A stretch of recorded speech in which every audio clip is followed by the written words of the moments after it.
Chers animateurs du projet Leçon d'enfant, bonjour. Je vous ai préparé cette petite vidéo pour utiliser le micro Tascam que vous avez normalement tous reçu pour faire vos animations et vos prises de son. Alors, première chose, on va allumer le micro en appuyant quelques secondes sur le bouton on-off.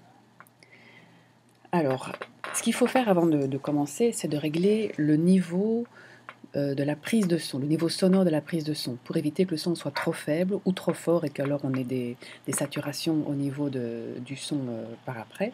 On va régler le niveau et pour ça, on va appuyer une première fois sur le bouton rouge, le bouton d'enregistrement. On voit qu'ici ça clignote et on va pouvoir tester le niveau sonore.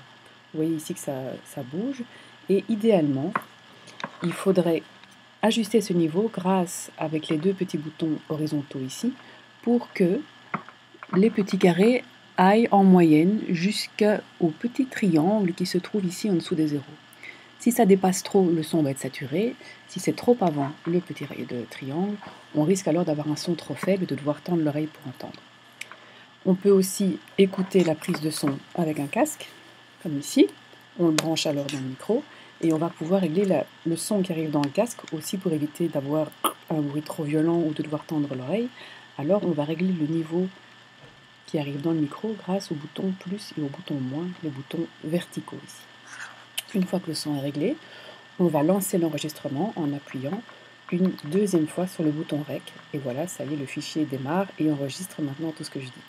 Si pendant la prise de son, je veux faire quelques pauses, sans pour autant créer chaque fois un nouveau fichier sonore, mais juste interrompre, comme on le ferait pour une caméra vidéo, eh bien, je vais interrompre l'enregistrement en appuyant sur le petit bouton rouge, et quand le micro sera de nouveau en place en face de l'autre personne, je vais réappuyer pour recommencer l'enregistrement.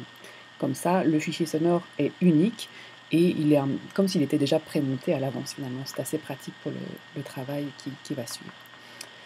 Une fois que la prise de son est vraiment terminée, alors je termine en appuyant ici sur le bouton on-off. Et voici pour la première leçon, l'utilisation du micro Leçon d'enfant.